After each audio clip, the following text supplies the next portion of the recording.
Subscribe कीजिए F study class channel को और बेल आइकन को दबाइए लेटेस्ट वीडियो सबसे पहले देखने के लिए। हेलो स्टूडेंट्स, चलिए आज हम प्रश्नावली 11.4 का प्रश्न नंबर 1 और 2 इस वीडियो में हल करेंगे। अगर आपको प्रश्नावली 11.3 के प्रश्नों के हल देखने हैं तो इस वीडियो के डिस्क्रिप्शन में आपको एक प्लेलिस्ट का लिंक मिल जाएगा चैप्टर नंबर 11 का। उस पर क्लिक करके आप पीछे वाले सभी वीडियो देख सकते हैं। तो चलिए हम 11.4 का प्रश्न नंबर 1 हल करते हैं। इसमें दिया गया है कि आपको एक बेलनाकार टैंक दिया हुआ है। निम्नलिखित में से किस स्थिति में आप उसका पृष्ठीय क्षेत्रफल ज्ञात करेंगे और किस स्थिति में आप आयतन ज्ञात करेंगे। मतलब हमें सिर्फ ये बताना है कि किस कंडीशन के अंदर तो हम पृष्ठीय क्षेत्रफल ज्ञात करते हैं और कौन सी कंडीशन के अंदर हम आयतन ज्ञात करते हैं। तो ये दो चीज़ें हमें बतानी है। इसमें 3 क्वेश्चन हमें ये दिए गए हैं। तो चलिए हम पहला प्रश्न पढ़ते हैं। यह ज्ञात करने के लिए कि इसमें कितना पानी रखा जा सकता है। अब ये पानी की टंकी है, इसमें कितना पानी रखा जा सकता है। मैं आयतन और पृष्ठीय क्षेत्रफल की आपको बात बताता हूँ। तो आयतन कब ज्ञात करते हैं और पृष्ठीय क्षेत्रफल कब ज्ञात करते हैं? जब बात हो किसी टंकी या किसी कमरे की, मतलब कि कोई भी चीज़ हो उसके अंदर कितना पानी आएगा या कोई चीज़ कितनी रखी जाएगी, तो वो सब क्या होता है? आयतन होता है।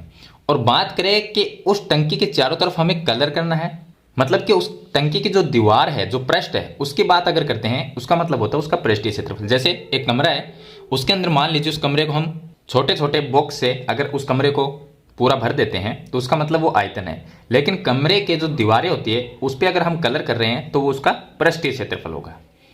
तो यहाँ पर पहला प्रश्न में दिया गया है कि यह ज्ञात करने के लिए कि इसमें कितना पानी रखा जा सकता है। मतलब टंकी के अंदर पानी आने का मतलब ये हुआ कि टंकी में जो जगह है वो हम भर रहे हैं, तो इसका मतलब हम आयतन ज्ञात कर रहे हैं। तो वो क्या हो जाएगा? वो टंकी का आयतन होगा। तो इस स्थिति में हम टंकी का आयतन ज्ञात करते हैं कि उसके अंदर कितना पानी आएगा, मतलब उसमें जो खाली जगह है उसको हम भर रहे हैं, तो वो आयतन में होता है। तो पहला जो क्वेश्चन दिया गया है उसमें क्या होगा? आयतन होगा। दूसरा है कि इसका प्लास्टर करने के लिए वांछित सीमेंट बोरियों की संख्या। अब प्लास्टर कर रहे हैं तो टंकी की जो दीवारें होती है उसके अगर चारों तरफ हम प्लास्टर करते हैं तो प्लास्टर करने से उसकी जो खाली जगह है वो तो नहीं भरेगी, वो तो खाली रहेगी। हम तो उसकी दीवारों पे कर रहे हैं, तो इसका मतलब वो उसका पृष्ठीय क्षेत्रफल होगा।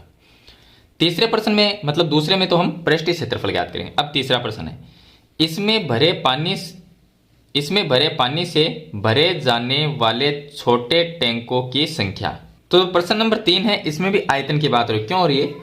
क्योंकि इसमें जो पानी भरा हुआ है, मान लीजिए इस टंकी में पानी भरा हुआ है, तो इसमें जो पानी भरा है उस पानी से भरे जाने वाले छोटे टैंकों की संख्या। मतलब इसमें जो पानी भरा हुआ है वो पानी निकाल के छोटे छोटे टैंकों में हम पूरा पानी डाल देते हैं। इसका मतलब क्या हुआ? ये टंकी का आयतन है, क्योंकि पानी है वो टंकी में जो खाली जगह है उसको घेरता है। तो इसका मतलब हम यहाँ पर आयतन ज्ञात करेंगे टंकी का। तो ये था इसका क्वेश्चन नंबर 1, जिसमें हमें सिर्फ ये बताना है कि किस स्थिति में हम पृष्ठीय क्षेत्रफल ज्ञात करते हैं और कौन सी स्थिति में हम आयतन ज्ञात करते हैं। तो किसी जगह खाली जगह है, अगर उसको हम पूरा कंप्लीट भर रहे हैं या उसके अंदर कोई चीज़ डाल रहे हैं, इसका मतलब वो आयतन होता है। और उसके जो पृष्ठ होता है, यानी कि हम दीवारें मान सकते हैं, अगर उस पर हम कोई काम कर रहे हैं इसका मतलब वो उसका पृष्ठीय क्षेत्रफल होगा। चलिए इसके बाद में हम क्वेश्चन नंबर 2 को हल करते हैं। प्रश्न नंबर 2 में देखिए, इसमें दिया गया है कि बेलन ए का व्यास। अब ये तो बेलन ए है और ये बेलन बी है। मैं यहाँ पर लिख देता हूँ, ये बेलन ए है और ये बी है। दो अलग अलग बेलन है हमारे पास में। तो बेलन ए का जो व्यास है वो 7 सेंटीमीटर है। अब बेलन में व्यास कहाँ पर होता है? बेलन के दोनों तरफ में वृत्त होते हैं, गोल गोल वृत्त जैसे भाग होते हैं, ऊपर भी होता है एक नीचे भी होता है। तो ये यहाँ पर व्यास दिया गया है, ये मतलब कि यहाँ से और यहाँ तक ये बेलन का व्यास होता है। चाहे इसे आप ऊपर मान सकते हैं या इसे नीचे मान सकते हैं। तो ये जो व्यास है वो दिया गया है 7 सेंटीमीटर और इस बेलन की ऊंचाई 14 सेंटीमीटर है। तो यहाँ से जो ऊंचाई है वो इसकी 14 सेंटीमीटर है। बेलन बी का जो व्यास दिया गया है वो दिया गया है 14 सेंटीमीटर और इसकी ऊंचाई है वो 7 सेंटीमीटर। तो बेलन बी की ऊंचाई है वो 7 सेंटीमीटर है। परिकलन किए बिना क्या आप बता सकते हैं कि इन दोनों में किसका आयतन अधिक है? देखिए इसका व्यास ज़्यादा है बेलन बी का, मतलब कि बड़ा है, व्यास ज़्यादा है तो ये स्थान ज़्यादा घेरेगा और ज़्यादा स्थान घेरेगा तो इसमें कोई चीज़ भी ज़्यादा ही आएगी। इसका मतलब बेलन बी है उसका आयतन ज़्यादा होगा और इसका पृष्ठीय क्षेत्रफल भी ज़्यादा होगा। तो इन दोनों में किसका आयतन अधिक है? तो मैंने आपको बता दिया बेलन बी का आयतन अधिक है दोनों बेलनों का आयतन ज्ञात करते हुए इसका सत्यापन कीजिए। जांच कीजिए कि क्या अधिक आयतन वाले बेलन का पृष्ठीय क्षेत्रफल अधिक होता है। तो अगर इसका आयतन अधिक है तो इसका क्षेत्रफल भी क्या अधिक होगा, तो ये हम ज्ञात करेंगे। तो दोनों का आयतन भी ज्ञात करना है और दोनों बेलन का पृष्ठीय क्षेत्रफल भी हमें ज्ञात करना है। अब मैं इसके सूत्र आपको बता देता हूं। बेलन का पृष्ठीय क्षेत्रफल होता है, उसका सूत्र होता है 2πr और h प्लस r। या तो आप ये सूत्र याद कर सकते हो, दोनों एक ही। एक और बता देता हूं मैं आपको, वो होता है 2πr h plus 2πr square. ये सूत्र भी आप इसमें काम में ले सकते हैं। तो दोनों में से कोई भी एक सूत्र इसमें काम में। अब देखिए इससे ही ये बना है, क्योंकि यहां से 2πr को हम कॉमन ले सकते हैं, तो ब्रैकेट में h प्लस r रह जाएगा। तो दोनों सूत्र तो एक ही है। और आयतन का सूत्र होता है πr स्क्वायर h होता है। तो पहले हम बेलन जो a है उसका पृष्ठीय क्षेत्रफल और आयतन ज्ञात करेंगे, उसके बाद में बेलन b का निकालेंगे। तो बेलन a का यहां पे लिखेंगे, बेलन a का पृष्ठीय क्षेत्रफल, पृष्ठीय क्षेत्रफल। तो बेलन a का अगर पृष्ठीय क्षेत्रफल निकालेंगे तो इसका सूत्र होगा 2πr और ब्रैकेट में लिख देंगे h प्लस में r। अब 2 की जगह तो 2 आ जाएगा, पाई का मान हो जाएगा 22/7 गुणा r। त्रिज्या कितनी है, बेलन जो a है उसका व्यास अगर 7 सेंटीमीटर है तो त्रिज्या इसकी आधी होगी, मतलब 7 की आधी। या तो आप 3.5 लिखो या आप 7/2 लिखो। तो हम 7/2 लिख देंगे, 7/2। और ब्रैकेट में h प्लस r, h का मतलब ऊंचाई है, r यहां पर त्रिज्या है। तो त्रिज्या 7/2 है, वो यहां पर लिख देंगे।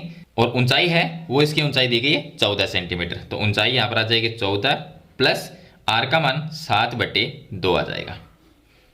अब इसको हल करते हैं। तो देखिए 7 से ये 7 कट जाएगा, 2 से ये 2 कट जाएगा, तो यहां पर तो आ गया 22। और ब्रैकेट में ये 14 दूनी 28 हो जाएंगे, और 28 प्लस 7/2। अगर इसका एलसीएम लेके हल करेंगे तो इतना आएगा। आगे हल करेंगे तो ये आएगा 22 गुणा में 35/2। 28 प्लस 7 ही हो जाएंगे 35, और बट्टे में आ जाएगा 2। 2 का भाग इसमें दे देंगे तो 11 आ जाएगा। 11 को हम 35 से गुणा कर देंगे तो ये आ जाएगा 385। और ये मान सेंटीमीटर में दिए गए हैं, तो हमने क्षेत्रफल ज्ञात किया है, तो सेंटीमीटर स्क्वायर ये आ जाएगा बेलन ए का पृष्ठीय क्षेत्रफल। चलिए अब हम आयतन निकालते हैं, बेलन ए का आयतन। तो मैं यहां पर इसके नीचे आयतन निकाल देता हूं। आयतन का सूत्र होता है πr स्क्वायर h। तो बेलन a का ही निकाल रहे हैं। बेलन a का आयतन क्या होगा, आयतन का सूत्र πr स्क्वायर h है, तो पाई का मान हम 22/7 लिख देंगे, गुणा में r जो त्रिज्या है, बेलन a की त्रिज्या कितनी है, व्यास 7 है, तो इसकी आधी हो जाएगी यानी 7/2। तो 7/2 गुणा में फिर से एक बार 7/2 लिखना है, क्योंकि r स्क्वायर लिखा हुआ है, स्क्वायर का मतलब 2 बार लिखना। और h ऊंचाई इसकी, ये ऊंचाई है इसकी 14 सेंटीमीटर, तो गुणा में आ गया 14। तो 7 का भाग देखिए, इस 7 से ये 7 कट गया, और 2 का भाग इसमें चला जाएगा 7 बार, और 2 का भाग 22 में भी चला जाएगा 11 बार। तो इसको हल करेंगे तो ये आ जाएगा 11, और इनटू में 7 को 7 से गुणा करेंगे तो ये आ जाएगा 49, और दोनों को गुणा करेंगे तो 539 आ जाएगा। 539 सेंटीमीटर क्यूब आएगा। आयतन हमेशा क्यूब में आता है और क्षेत्रफल स्क्वायर में आता है। तो यहाँ पर मान जो है वो सेंटीमीटर में है, तो सेंटीमीटर क्यूब ये आयतन आ जाएगा। अब ये तो हो गया बेलन ए का पृष्ठीय क्षेत्रफल और आयतन हो गया। अब हम निकालेंगे बेलन बी का पृष्ठीय क्षेत्रफल। बेलन बी का पृष्ठीय क्षेत्रफल निकालेंगे तो सूत्र क्या होगा, 2πr। अब पृष्ठीय क्षेत्रफल का सूत्र तो सेम ही रहेगा, 2πr ब्रैकेट में लिखना है h प्लस r, 2 की जगह 2 लिख देंगे, गुणा पाई का मान 22/7 आ जाएगा, और गुणा में r जो त्रिज्या है, बेलन जो b है उसकी त्रिज्या कितनी होगी, तो इसका जो व्यास है, ये व्यास ये कितना है 14 सेंटीमीटर, तो 14 का आधा कितना होगा 7 सेंटीमीटर। 7 सेंटीमीटर त्रिज्या होगी, तो इसकी त्रिज्या होगी 7, और ब्रैकेट में h प्लस r, इसकी ऊंचाई 7 सेंटीमीटर की है, तो ये आ गया 7, और प्लस जो त्रिज्या है वो भी इसकी आधी है 7 सेंटीमीटर, तो ये आ गया 7। आगे हल करेंगे तो 7 से ये 7 कट गया, 22 को हम 2 से गुणा करते हैं तो ये आ गया 44 इंटू, और 7 + 7 ये हो जाएंगे 14। दोनों को गुणा करेंगे तो ये आ जाएंगे 616 सेंटीमीटर स्क्वायर। ये बेलन बी का पृष्ठीय क्षेत्रफल है। इसका पृष्ठीय क्षेत्रफल हमने निकाल लिया, अब इसका आयतन भी निकालेंगे। तो बेलन बी का आयतन निकालते हैं।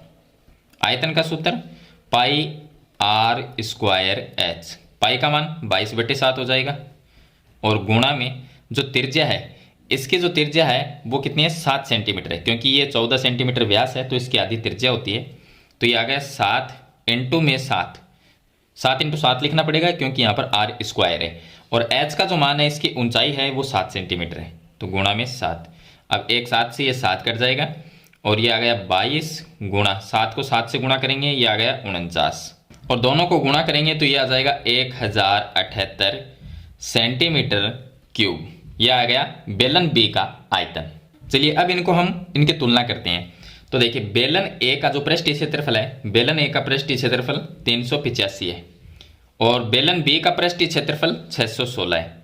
तो इनमें से पृष्ठीय क्षेत्रफल बेलन बी का ज़्यादा है। बेलन जो ए है उसका आयतन है 539 सेंटीमीटर क्यूब और बेलन बी का जो आयतन है वो है 1078 सेंटीमीटर क्यूब।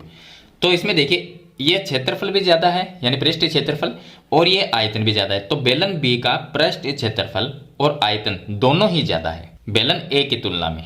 तो लास्ट में आप लिख सकते हैं कि बेलन जो बी है उसका पृष्ठीय क्षेत्रफल और आयतन दोनों ही अधिक है बेलन ए से।